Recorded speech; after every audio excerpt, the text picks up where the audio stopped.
فقد افترى إثما عظيما. Assalamualaikum warahmatullahi wabarakatuh.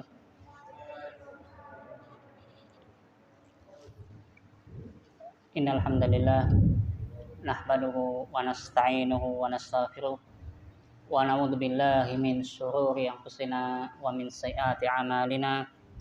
May yahdihillahu fala mudilla lahu wa may yudlil fala hadiyalah. Asyhadu an la ilaha illallah wahdahu la syarikalah wa asyhadu anna Muhammadan abduhu wa rasuluh. Qala Allahu ta'ala ya ayyuhalladzina amanu taqullaha haqqa tuqatih wa la tamutunna illa wa antum muslimun. Fa inna saqal hadis kitabullah wa khairal hadi hadi Muhammad sallallahu alaihi wasallam wa syarrul umuri muhdatsatuha fa inna kulla muhdatsatin bid'ah wa kulla bid'atin dalalah wa kulla dalalatin finnar. Amma ba'd. Ikhwani fiddin, a'azzani Allah wa iyyakum. Bapak-bapak, ibu-ibu dan saudara-saudaraku yang dimulakan Allah Subhanahu wa taala. Kita di kesempatan hari ini di bulan yang mulia ini, alhamdulillah, tentunya kita bersyukur kepada Allah Subhanahu wa taala karena sampai detik ini pula kita merasakan nikmat Allah Subhanahu wa taala yang begitu banyak, yang melimpah, yang tidak bisa kita hitung jumlahnya. Di antara nikmat Allah ini adalah kita bisa bermajlis ilmu, yang mudah-mudahan majlis ini majlis yang diberkati oleh Allah Subhanahu wa taala, majlis yang bisa menghilangkan dan menghapus dosa-dosa dan kesalahan-kesalahan kita. Ikhwani fiddin, a'azzani Allah wa iyyakum. Melanjutkan tentang tema kita sesi yang keempat di bulan Ramadan ini adalah program harian Ramadan, dan kita alhamdulillah masuk di 10 hari terakhir. Maka tentunya harus lebih lagi ditingkatkan kualitas amal soleh kita, kualitas ibadah kita kepada Allah Subhanahu wa taala di bulan Ramadan ini, di 10 terakhir ini. Kalau mungkin 20 hari yang lalu mungkin kita terlalu menyepelekan Ramadan, mungkin banyak waktu yang terbuang sia-sia di 20 hari terakhir kemarin, maka sudah semestinya di 10 hari terakhir ini, yang terakhir ini kita perbaiki. Masih ada kesempatan untuk apa?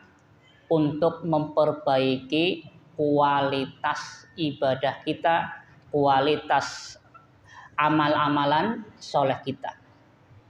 Sehingga ikhwani fiddin, a'azzani Allah wa iyyakum, kalau ibaratnya kita ini lomba, kira-kira kalau mau masuk ke garis finish, kalau lomba lari nih mau masuk finish, kira-kira melayunya dikencengna apa lendak-lendakan? Gaspol, ya kan? Ketika kita akan finish di sebuah perlombaan, maka tentu kita akan lebih bersemangat supaya apa? Bisa sampai finish lebih cepat. Nah, Ramadan yang kita alami sekarang ini ternyata hampir selesai. 10 hari terakhir ini sudah kita masuk ke 10 hari ini, dan kita ternyata hampir meninggalkan Ramadan. Uswah kita, suri tauladan kita, Nabi kita Muhammad sallallahu alaihi wasallam. Dalam sebuah hadis yang diriwayatkan oleh Imam Muslim disebutkan dari Aisyah radhiyallahu anha, istri Nabi Muhammad sallallahu alaihi wasallam, beliau pernah mengungkapkan apa? Kana Rasulullah sallallahu alaihi wasallam yajtahidu fil asril awakhiri ma la yajtahidu fi ghairihi. Kata Aisyah radhiyallahu anha, istri dari Nabi kita Muhammad sallallahu alaihi wasallam, ibu mukminin, ibu kita semuanya, beliau mengungkapkan apa?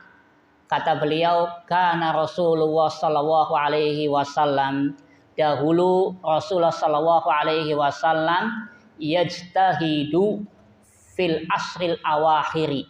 Beliau berijtihad, bersungguh-sungguh pada 10 hari terakhir, mala yajtahidu fi ghairihi, sesuatu yang Nabi tidak bersungguh-sungguh di selainnya.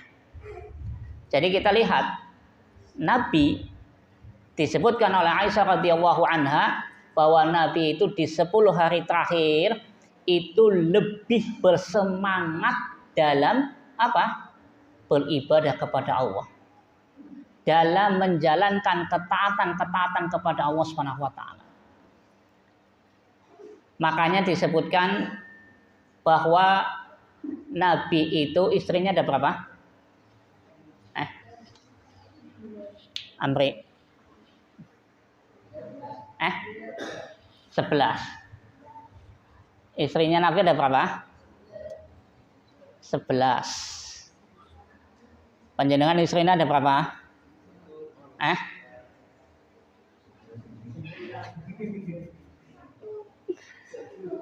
Nabi istrinya 11. Ternyata Nabi rela meninggalkan istri-istrinya.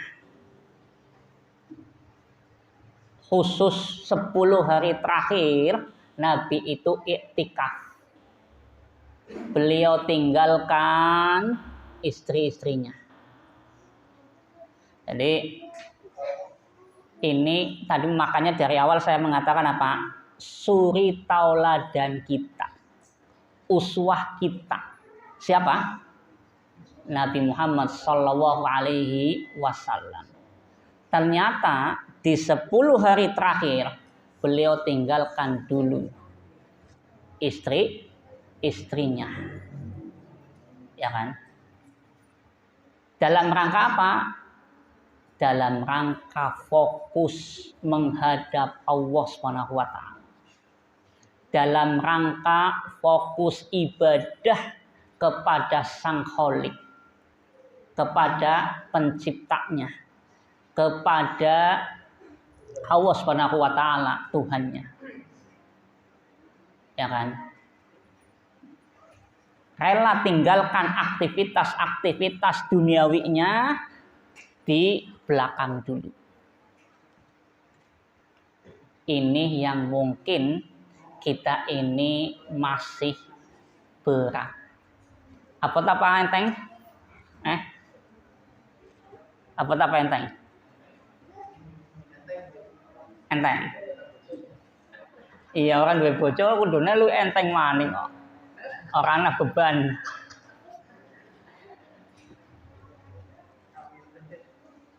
Bukan berarti orang bojo, salah. Tetap kudu bojo. Kita lihat dalam sebuah riwayat yang lain, Aisyah radhiyallahu anha, istri Nabi pun mengungkapkan, kata beliau, kana Rasulullah sallallahu alaihi wasallam idza dakhala al-asra sadda mi'zarahu wa ahya lailahu wa aiqadha ahlahu. Dalam sebuah hadis juga yang lain, konteksnya yang berbeda, beliau mengatakan, kata Aisyah radhiyallahu anha, kana Rasulullah sallallahu alaihi wasallam, dahulu Rasulullah sallallahu alaihi wasallam idza dakhala al-asra, apabila sudah masuk ke 10 hari terakhir. Maka kata beliau Aisyah, sadda mi'zarahu. Maka Nabi mengencangkan sarungnya. Wa ahya lailahu, dan menghidupkan malamnya.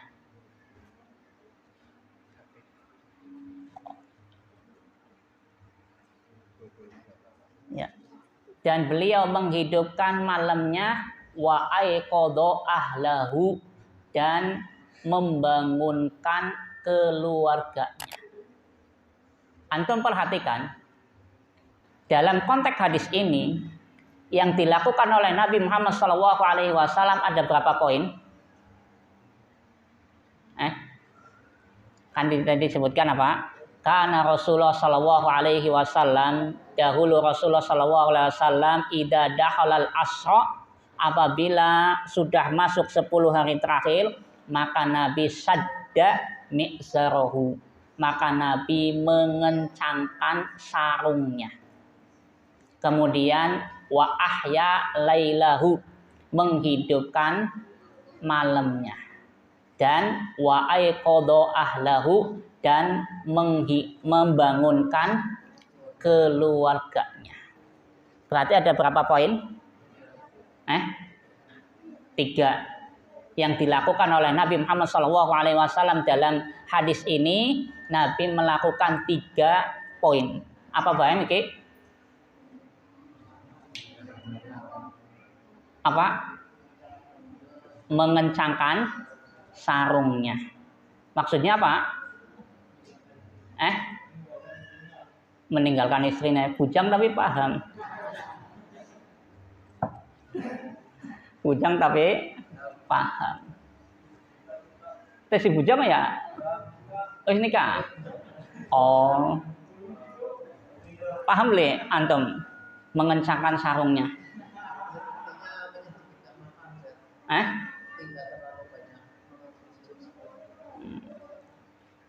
Melenceng jauh betul.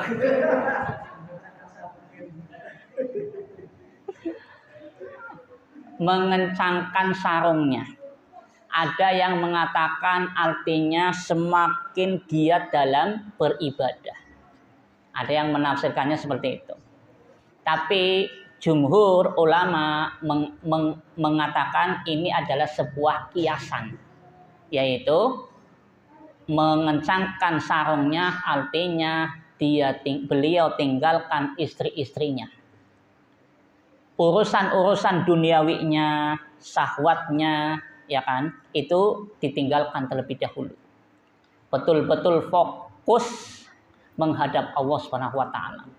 Waktunya yang 10 hari betul-betul fokus diluangkan untuk Allah Subhanahu wa taala. Kalau mungkin hubungan sama istri dalam 1 tahun, Bu Pingwira, Pak Dokter, idealnya seminggu ya Pak Dokter, idealnya berarti setahun Pingwira. Kalkulator kalau idealnya seminggu 2 kali, ya berarti setahun istatung bawis lah. Nah, tentunya dalam 1 tahun yang mungkin seseorang sudah biasa berhubungan sama istrinya, maka dia tinggalkan terlebih dahulu. Fokus kepada Allah Subhanahu wa taala. Istri pun harusnya boleh nolak apa tidak? Ketika suaminya pengen hubungan di 10 hari terakhir, kira-kira boleh nolak apa ora?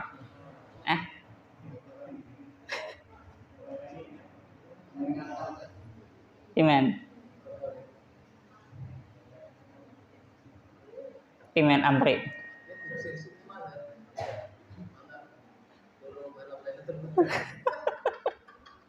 Istri pun hendaknya juga memotivasi suaminya untuk apa? Mencontoh seperti Nabi Muhammad SAW. wasallam. Karena ternyata Nabi Muhammad SAW tadi meninggalkan istri-istrinya, ya kan? Sehingga istri kita itu pun hendaknya memotivasi kepada suaminya. Para wanita, istri-istri pun memotivasi kepada suaminya untuk apa? Untuk fokus ibadah kepada Allah Subhanahu wa ta'ala. Ya kan? Berarti boleh apa tidak? Boleh apa tidak? Nah, kembali ternyata suri tauladan kita, Nabi kita Muhammad Sallallahu Alaihi Wasallam itu disebutkan tadi apabila beliau sudah masuk di 10 hari terakhir syadda mi'zarahu, maka Nabi mengencangkan sarungnya. Kemudian wa ahya lailahu, menghidupkan malamnya. Kalau di hari-hari selain Ramadan, di hari-hari bukan 10 hari terakhir, maka Nabi menghidupkan malam itu bisa setengah malam, bisa sepertiga malam, bisa 2/3 malam. Tapi di 10 hari terakhir full. Satu malam utuh itu digunakan untuk apa? Untuk ibadah kepada Allah Subhanahu wa ta'ala. Diambil dalam 1 tahun 10 hari. Wa ahya lailahu. Konteks dalam hadis ini adalah apa? Wa ahya lailahu. Nabi menghidupkan malamnya. 10 hari terakhir itu Nabi menghidupkan malamnya. Berarti apa? Beliau tidak tidur. Beliau tidak tidur di 10 hari terakhir. Kalau di dalam ayat atau di hari-hari yang lain, Allah Subhanahu wa ta'ala menjelaskan kepada kita bahwa Nabi itu di hari-hari yang lain kadang-kadang setengah malam untuk sholat. Kadang-kadang 2/3 malam untuk sholat. Kadang-kadang 1/3 malam untuk sholat. Panjenengan pernah setengah malam untuk sholat? Kenapa orang? Kenapa? Kayaknya durung pernah ya. Setengah malam untuk sholat. Kalau 1/3 malam untuk sholat mungkin kita pernah. Ya. 2/3 malam untuk sholat pernah apa tidak? Durung juga ya. Bisa apa pernah? Kayaknya durung juga. Nah, berarti paling tidak kita pun melatih 10 hari terakhir kesempatan emas untuk mendapatkan apa? Malam Lailatul Qadar. Lailatul Qadri. Malam yang paling istimewa. Antum lihat konteks dalam hadis ini disebutkan tadi apa? Wa ahya lailahu. Nabi menghidupkan malamnya. Kemudian wa aiqadha ahlahu. Nabi pun membangunkan keluarganya. Sehingga membangunkan istrinya bukan untuk berhubungan intim, bukan. Tapi apa? Untuk apa, Pak? Untuk ibadah. Wa aiqadha ahlahu. Nabi pun membangunkan keluarganya. Sehingga disebutkan oleh Ali bin Abi Thalib. Ali bin Abi Thalib apanya Nabi? Ali bin Abi Thalib apanya Nabi?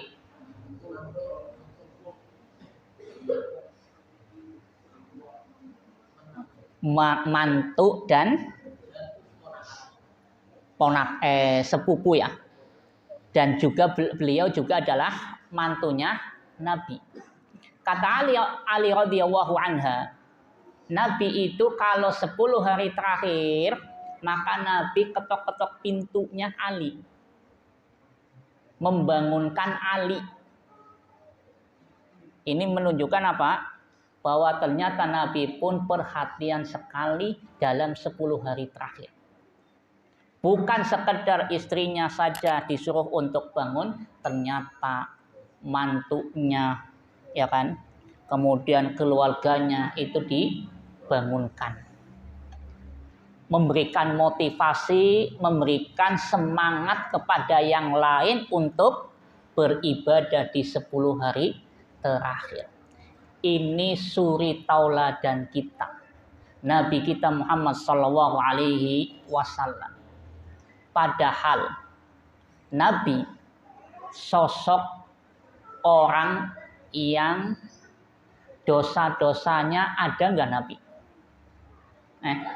Nabi punya dosa apa tidak? Nabi itu dosa-dosanya sudah diampuni.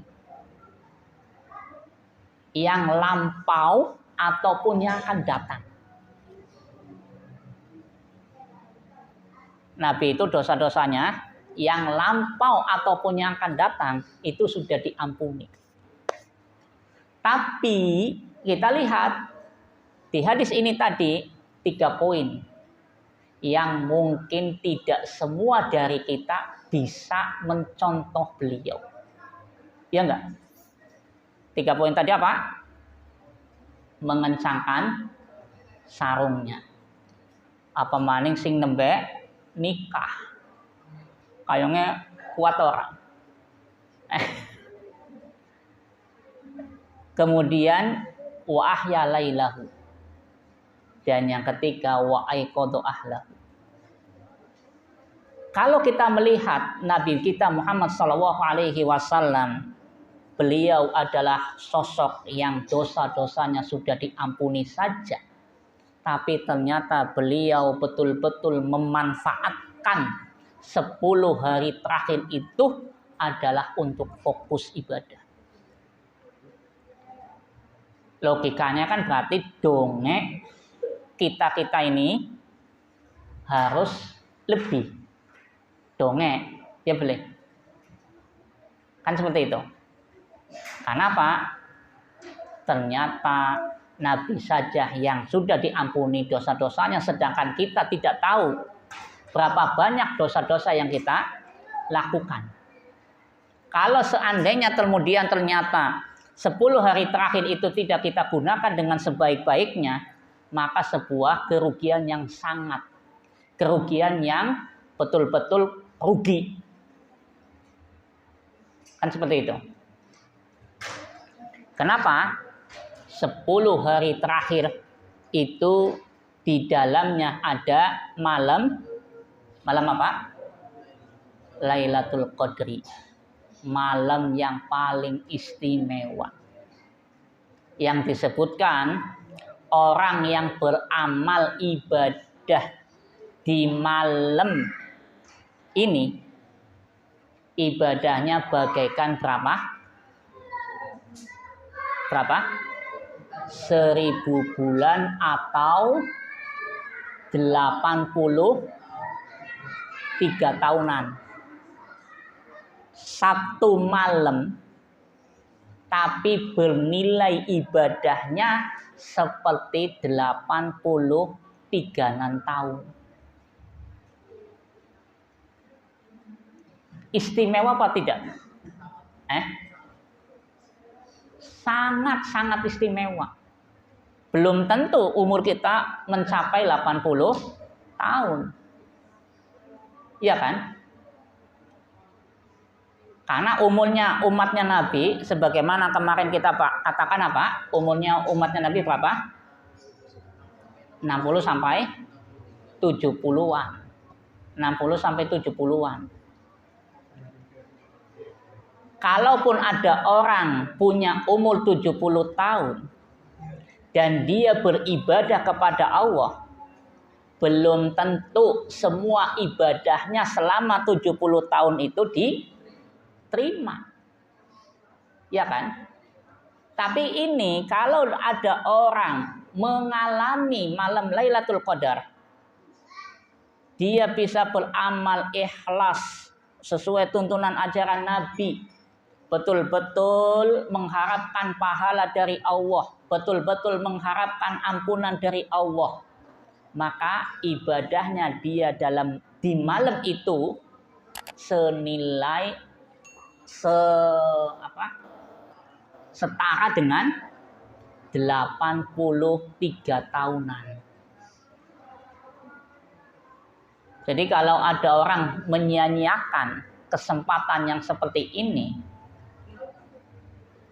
itu sebuah kerugian. Kenapa?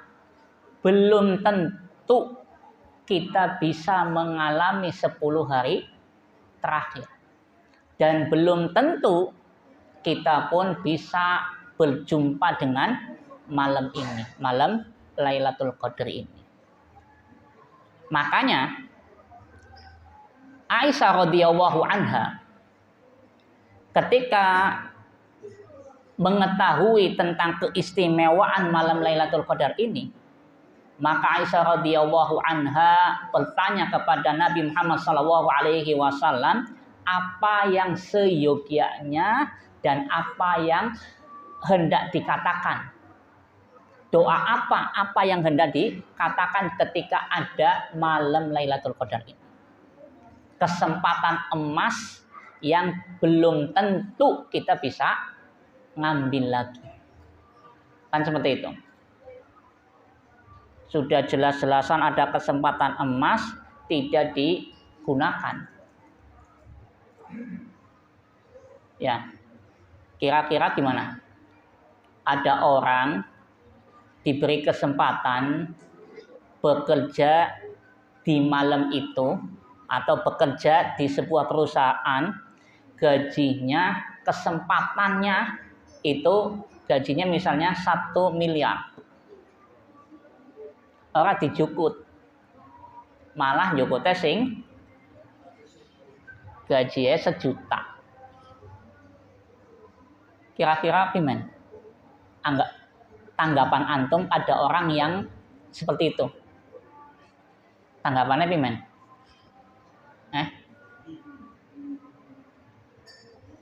Maka kita mengatakan kamu ini orang bodoh. Kamu ini orang tidak berakal. Ini jelas-jelasan perusahaan gajinya sekian tapi malah tidak diambil. Sama halnya ketika seseorang sudah tahu ini adalah malam Lailatul Qadar. Misalnya, ternyata dia tidak gunakan untuk kebaikan. Dia tidak gunakan untuk membaca Al-Quran. Dia tidak gunakan untuk berzikir kepada Allah. Dia tidak gunakan untuk silaturahim. Dia tidak gunakan untuk beribadah yang lainnya misalnya. Maka sesuatu yang sangat merugi. Ya kan? Karena nilai ibadahnya tadi, nilainya adalah 83 tahunan dan otomatis diterima setara dengan 83 tahun diterima amal ibadahnya. Kan luar biasa. Nah, ikhwan fillah a'azzani Allah wa iyyakum. Makanya dalam hadis disebutkan pula riwayat Bukhari dan Muslim, Nabi pernah mengungkapkan man qama Lailatul Qadri imanan wa ihtisaban ghufira lahu ma taqaddama min dzanbi. Kata Nabi, barang siapa yang menghidupkan malam Lailatul Qadar tadi imanan wa ihtisaban. Menghidupkannya itu karena landasan iman dan karena landasan mengharapkan pahala dari Allah. Ghufira lahu ma taqaddama min dzanbi, maka dosa-dosanya dia akan diampuni. Dosa-dosanya dia akan diampuni. Mendengar kalimat ini saja dosanya diampuni. Itu sebuah nikmat. mendengar kalimat dosa-dosanya diampuni. Karena harapan kita ketika nanti menghadap Allah Subhanahu wa taala adalah harapan kita adalah apa? Dosa-dosa kita hilang. Dosa-dosa kita enggak ada. Kan seperti itu. Itu harapan setiap insan muslim, insan mukmin itu adalah berharap semuanya, berharap apa? Supaya dosa-dosanya di hadapan Allah Subhanahu wa taala itu hilang atau dihapus. Ikhwan fillah asnallahu wa yakum. Kenapa sih Nabi Muhammad sallallahu alaihi wasallam di 10 hari terakhir mencontohkan supaya lebih giat lagi, lebih semangat lagi dalam beribadah kepada Allah Subhanahu wa taala, karena di malam 10 hari terakhir itu ada satu malam tadi yang betul-betul istimewa. Keistimewaan malam Lailatul Qadar itu adalah apa? Keistimewanya pertama, malam itu adalah malam diturunkannya Al-Quran. Allah menurunkan Al-Quran itu adalah sebuah keistimewaan yang sangat luar biasa buat kita semuanya. Malam Lailatul Qadar, keistimewaan yang lain adalah apa? Tadi, beribadah di malam itu adalah senilai seperti 1000 bulan. 1000 bulan. Kemudian di malam itu adalah malam yang penuh barokah. Malam yang penuh barokah.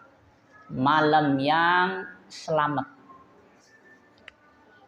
Selamatnya Pak, di malam Lailatul Qadar tidak pernah akan ada bencana alam. Sehingga malam itu salah satu tanda-tandanya adalah malam itu malam yang tidak panas dan tidak dingin. Ora kepanasan, ora katisen. Cahaya malamnya, langit itu semakin malam semakin cerah. Itu salah satu tanda di antara tanda-tanda malam itu adalah malam Lailatul Qadar. Dan di malam Lailatul Qadar itu kita disuruh untuk memperbanyak ucapan Allahumma innaka afuwun tuhibbul afwa fa'fu anni. Ya, kita meminta kepada Allah pemaafan dari Allah. Selama beberapa tahun kita melakukan dosa, kita memohon kepada Allah, Allahumma innaka afuwun. Ya Allah, Engkau adalah Maha Pemaaf. Allah itu betul-betul Maha Pemaaf. Tuhibbul afwa, bahkan Allah cinta yang namanya pemaafan. Sehingga kita memohon kepada Allah, fa'fu anni, ya Allah ampunilah aku. Ampunilah aku. Maafkanlah aku ya Allah. Allah yang maha perkasa, yang maha kuat. Ternyata Allah adalah maha pemaaf. Allah maha kuat. Seseorang berbuat dosa langsung diadab bisa. Enteng bagi Allah. Tapi ternyata Allah adalah maha pemaaf. Selalu memaafkan hamba-hambanya. Saya sering mengatakan, kalau ada orang berbuat salah sama kita, kemudian dia datang kepada kita minta maaf, kira-kira jenengan maafkan apa tidak? Maafkan apa tidak? Maafna. Dinarnya maafna. Ternyata ulan ngarep berbuat salah maning. teka maning njaluk maaf. Kira-kira memaafkan apa tidak? Maaf nak. Maafnya mungkin ora 100%. Tesi raja dongkol. Iya apa tidak? Apa maning ternyata kesalahannya berat. Ya kan? Mungkin kita tidak langsung 100% memaafkan. Nah, itu sifat manusia, tapi Allah Subhanahu wa taala tidak demikian. Allah itu Maha Pemaaf. Salah satu tanda bahwa malam itu adalah malam Lailatul Qadar. Orang ibadah di malam itu lebih tenang dan lebih khusyuk dibandingkan di malam-malam yang lainnya. Seperti itu. Wallahu ta'ala alam. Untuk persiapan berbuka sudah dikode terus tadi. Wallahu ta'ala alam. Wassallallahu ala nabiyina Muhammad wa ala alihi washabihi ajmain. Subhanallahi wa bihamdihi asyhadu an la ilaha illa anta astaghfiruka wa atubu ilaik. Assalamualaikum warahmatullahi wabarakatuh.